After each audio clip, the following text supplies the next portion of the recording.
Children suck! Children suck!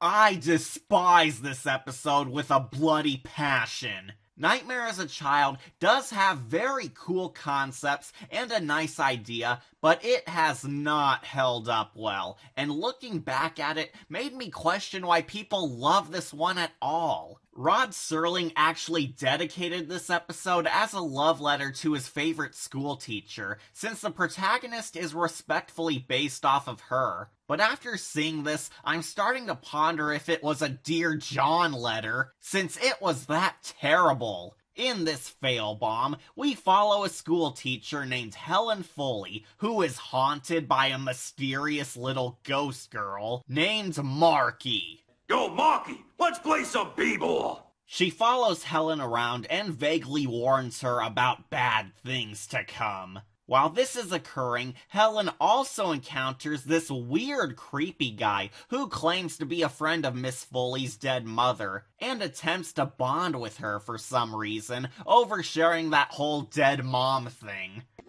Okay. Yeah, it's painfully clear that this guy is the villain. The episode does a piss-poor job at trying to hide it, because they practically give it all away the second he intrudes on Helen. He's a weird stranger. He claims to have been close to Helen's dead mom. He claims he was the first to notice her mom's corpse. He dodges tons of questions she asks. He seems way too familiar with her. He knew her since childhood, in spite of her not remembering him. He talks in a sinister voice like a cartoon. And he just happens to pop up randomly whenever bad things go down. But the worst part of it all, this guy is actually a pedophile. He openly admits that he knew Helen all her young life, and despite being a good 20 years older than her, he admits that he had a crush on her since she was 11.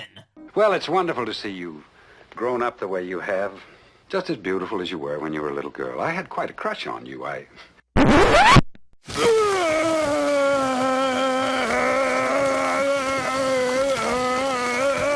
Yeah, he just offhandedly says he crushed on an 11-year-old girl. What the? I didn't want to bring this up again, but this does return me back to an old point on how Rod Serling doesn't know how to write women. Can I just ask the ladies in our audience a simple question? So, gals, if a person who is old enough to be best friends with your parents told you that they checked you out since you were in elementary school, how would you feel? I'd assume something like this.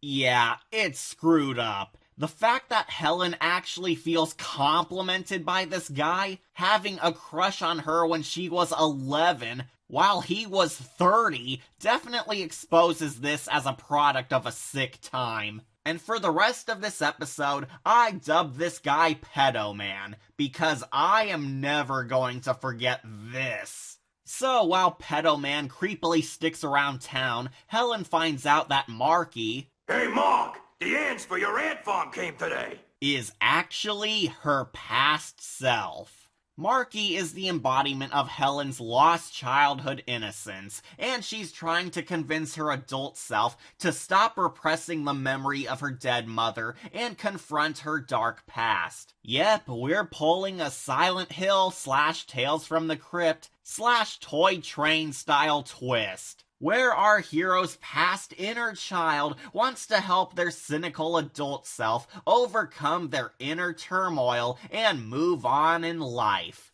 Again, I do like the concept, but where my hatred comes in is how the episode deals with this. First off, why is her ghost self called Marky? Her name is Helen Foley, yet somehow she earned the nickname Marky. Why? Hey, Marky, don't forget to take your cod liver oil. I know she says she has a childhood scar mark, but it's not really noticeable, and in an area where nobody can see it, so it makes no sense other than to fool the audience. And worse, this episode makes it so obvious that Marky is past Helen because they only say so about 1,000 times. I mean it. This episode spells out the plot twist so many times that Helen feels like a whopping moron for not getting it. The writing feels almost insulting towards you, since Rod Serling didn't think we'd understand the main theme, so he has to explain to you stupid humans everything.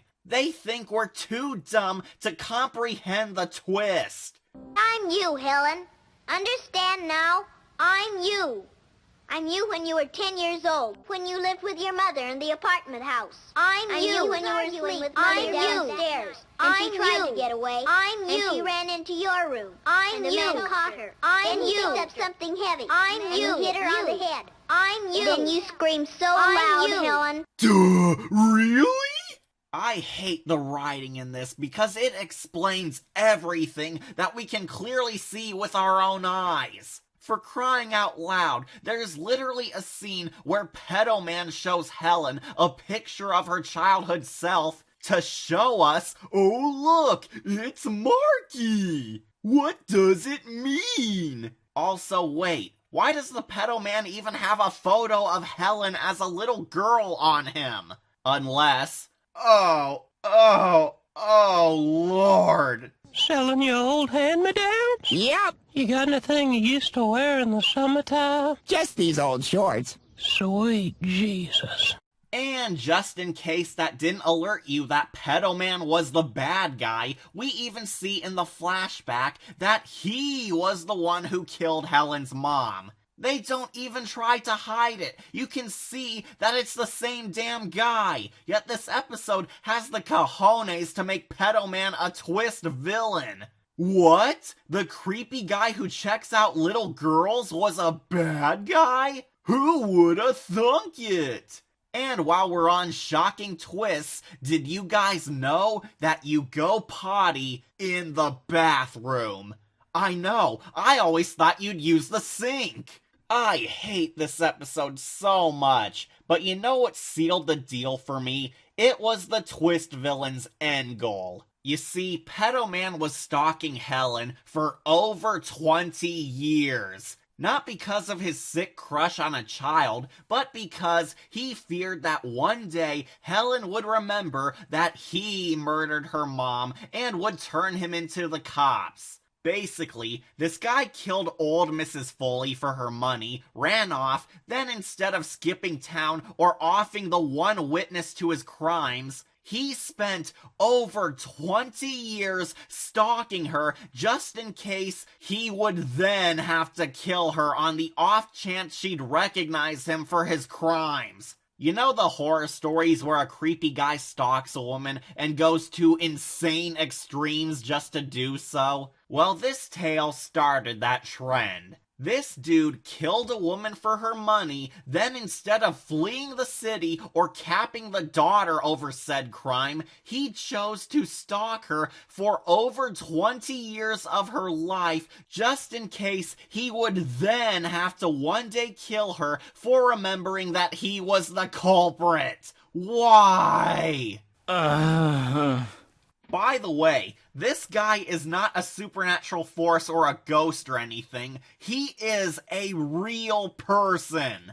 A real-life guy spent all this time following Helen for half her life just in case he would have to kill her for a money crime he got away with years ago. Dude, you won! You're the winner! You got away with the crime and suffered zero comeuppance for it, yet you piss that away and risk losing anyway? You are stupid! I'm going to say it. The Pedo Man is paws down the worst Twilight Zone villain ever. I have watched many Twilight Zone tales, good and bad, and I can say without a doubt that this guy is the most horrendously dumb written antagonist I have ever seen in a horror anthology. He makes the robot from My Robot look like Einstein in comparison. He got away with a money crime years ago, he could have won without failure,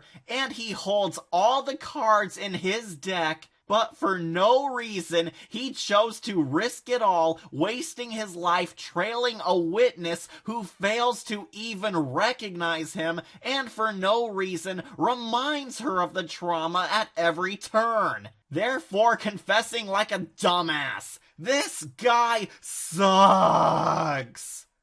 You enjoyed that. You're damned right.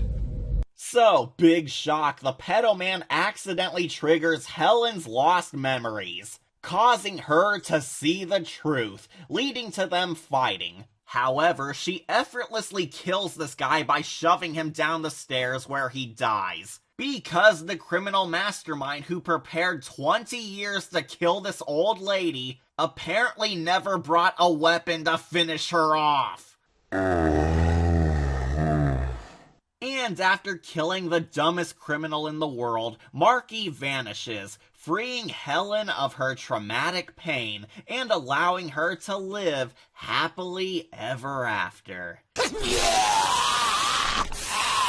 This episode sucks! The characters have to explain everything we see every few seconds. The concept, while good, has now been outclassed by much better versions of this story. The villain is one of the worst bad guys I have ever seen in the franchise, and that includes the 2000 shows. The writing is not subtle. The show treats you like an idiot. The twists are brought down thanks to lame decisions. Marky is annoying. There's more contrivances here than on the crappy sequel trilogy. Its heartwarming finale feels fake. The pedophilia is sick. And worst of all, it is predictable. There is no surprise in this episode, since they have to explain everything to the point where you have no emotional payoff. I seriously believe that the Haunting Hours Toy Train and Halloween H2O are superior versions of this setup. Screw this episode,